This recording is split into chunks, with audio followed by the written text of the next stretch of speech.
Well, my name is Daniel Cloud Campos, and I'm just going to go ahead and start off by saying that there is a big part of me that is very envious of you all right now. You have no idea how bad I would like to be sitting out there with you watching somebody else on this stage. Not to say that I'm not grateful or completely honored to be here, because I truly am.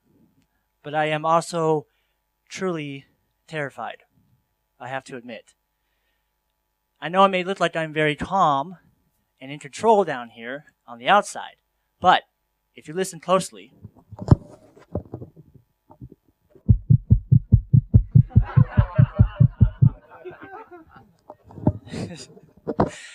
there's an internal battle happening inside.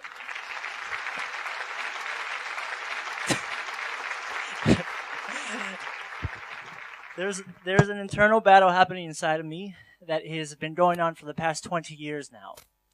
And to be honest with you, I was this close to not being here tonight. In fact, when I first got asked to do TEDx Kalamata, it went a little something like this. I got it, honey. Hello? Hello, may I speak to Daniel Campos? Yeah, this is him. Daniel, my name is Billy. I'm calling on behalf of TEDx. Did you say TEDx? I did. TEDx. Okay. Well, I'm calling because we've been following your work for some time now, and we were wondering if you would be interested in speaking at this year's TEDx Kalamata. Hello? Who was that, honey? It was nobody, honey. It was the wrong number.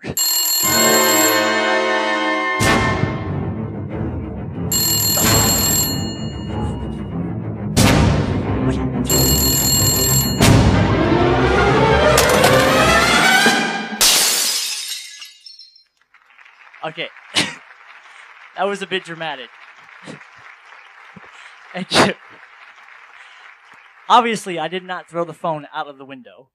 But in that moment, everything inside of me wanted to. And you're probably wondering why I'll have such a reaction like this in my head. Well, I'll tell you. One of my biggest fears, if you haven't guessed it by now, is speaking in front of a live audience. And it just so happens that my first public speech ever is happening right now. Thank you. Thank you. You're really helping me with all these claps. You're really helping a lot. So anyways, now that's out of the way. To give you a better understanding where this is all coming from, you should know that first and foremost, I am a dancer. I am one of those people who grew up expressing themselves through physical movement. And for me, that was the best way and the most comfortable way for me to communicate what I wanted to say with the rest of the world. And one of the reasons why I gravitated to dance so much is because as a kid, I was very internal. And I was socially awkward and had a hard time communicating with other kids. So this fear of public speaking began when I was in my first year of middle school. And since I was so internal, I lived in my imagination half the time. So one of my favorite things to do as a kid was to listen to the teacher read us stories. And I would draw out all the characters from the scenes so that when a teacher would read, my imagination would bring them to life. Just as the dragon was about to breathe fire on the village, the knight remembered he had the magic stones. And he grabbed them, and he threw them with all of his might, and they landed in the dragon's mouth, and poof! The dragon disappeared forever. But then, this happened. All right, class, who would like to read the next paragraph out loud? What? I'm looking around the room and everybody has their hands up except for me. So of course... Daniel? Yes? Would you like to read? No. Why not? Because I have to poopy. Take a hall pass. Shut up. And that was what I did. Every time I was asked to read it in front of a class, I would pretty much lie to myself and come up with some kind of excuse to avoid feeling these uncomfortable emotions that I didn't understand at the time. And I would run as fast as I could, just like that, until I got to a place where I felt safe and secure again. A place where I felt comfortable. Now, as a society, we're taught that being comfortable is the way that you should live your life, right? Having a comfortable life is the ultimate goal. To have no problems, no worries, no struggles, the good life. But I think people tend to misunderstand the concept behind a comfortable life. For example, you just moved out of your parents' place and it's time to start a life of your own. Wow! Look at this amazing world that we live in that offers so many endless possibilities. Oh, there's so much to explore, I don't even know where to begin. Well, I guess I'll start this way. Look at that mountain! That's the most amazing mountain I've ever seen! Oh, I'm gonna climb to the top of that. Whoa. Look at this bridge. But that doesn't look safe at all. Somebody could get really hurt crossing that. Well, it's not gonna be me. Oh well. At least I know not to go that way anymore. Actually, you know what? I have a great idea. Why don't I just put up a wall right here? Just as a reminder not to go that way anymore. Perfect. And look, there's still so much to explore. Yeah. Is that the ocean? Oh, look at that golden sunset on that deep blue horizon. Oh, I've always dreamed of what's going on that horizon. That ocean is so big. I'll probably get stranded out there. Yeah, I'll probably stay on this side. To be safe, why don't I just put up another wall? Right there. Yeah, this is looking good. Look at that moon! Oh, that's amazing! The stars! Oh, I gotta get a closer look at that. Oh yeah, no way. Let's put another wall. Right there. Ooh, it's so dark right there. But lights. I love lights. Look at those lights. They make me feel safe. But wait. Are those spotlights?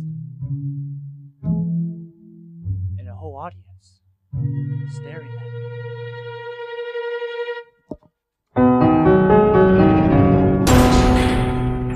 Woo! The outside world is a scary place. Oh, good thing I built these walls here to keep me safe. Yeah, this has got everything I need here. I got all the foods I like to eat. Got all the books I like to read. I got the TV keeping connected to the outside world. I got my Xbox. Can't live without that, right? Yeah, this is all that I ever wanted. I guess this is what the people have been talking about. The good life. This is awesome. This is comfortable. And this is how I lived my life for a while. I would avoid everything uncomfortable to have the luxury of being comfortable. And at first, it was great. It was awesome. It was amazing. But after some time, this is amazing became, yeah, this is good. Which evolved into, yeah, this is fine. This is weird. And then I felt nothing. For some reason, that was worse than when I felt uncomfortable or intimidated or scared of the unknown or being judged. At least within all those emotions, I felt something, but I felt nothing in this life that I built for myself. And I couldn't figure out why I was feeling this way. But I knew that I had to do something about it. So there I was. After 20 years of running away from this fear, I decided in this moment I was going to face it.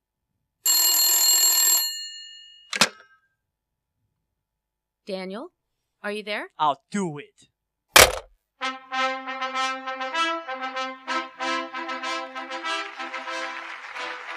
TEDx, here I come.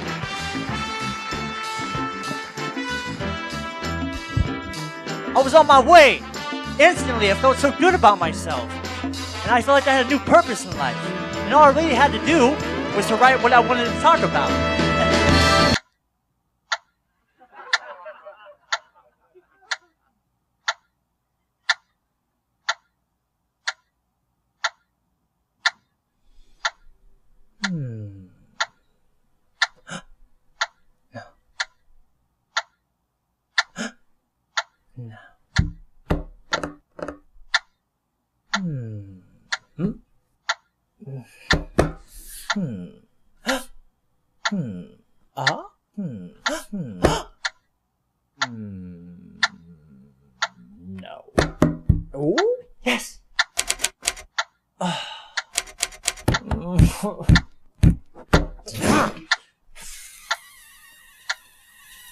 Forget this.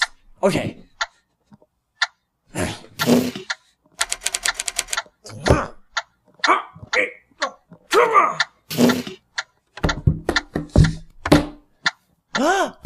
Oh, help! Of course. No! No! Ah!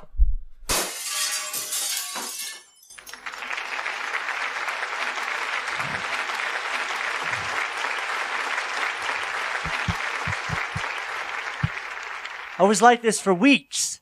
Just like that. It was ridiculous.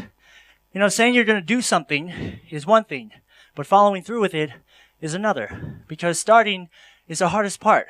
It always is. At least for me. I was like, what do I do? What do I say? What do I talk about? What if I come out here and I trip and I fall on my face and everybody laughs at me? Like, what if I mess up my words? All these thoughts and ideas were clouding my brain, and I was developing these uncomfortable emotions again that kept building and building to the point where I created this monster in my head on how I thought tonight would go down. And it was becoming too scary for me to face it. So when I told you at the beginning of my speech that I was this close to not being here, is because I was centimeters away from calling this whole thing off. Just lying to myself again. So I can go back to being comfortable. But then something clicked, and I finally figured out why I was feeling the way I did in this comfortable life. I learned that I had no life, that my life stopped the moment I put up these walls, and that I died the moment I chose comfort over fear. Because fear, as scary as it is, it's really not the enemy. It's actually our friend, because it is the only emotion that we have that challenges us. And without a challenge, we would never progress any further than where we are right now. And how sad is that? To know that the one life that you have been given, you have chosen to limit yourself. You are your only limit. And before all this, these are just thoughts and ideas that I had in my head. But I know now that this is all true, because from the moment that I walked out into the stage until right now, I've never felt so uncomfortable, so challenged, and so afraid in all of my life. But above all that, I can't remember the last time I felt so alive. This is amazing. Thank you. Thank you. You know, it's been a huge dream of mine to come to Greece since I was a little boy. And I would have dreamed that my first time here in this beautiful country, that I would be here to overcome the fear that's been holding me back since I was that little boy. So, the last thing I would like to say to you all is to embrace every challenge that crosses your path. No matter how scary, intimidating, or impossible it may seem, just do yourself a favor and see it through to the end, or as far as you could possibly take it. Just push yourself to your absolute limits, and I promise you that you will be amazed on how truly incredible you really are.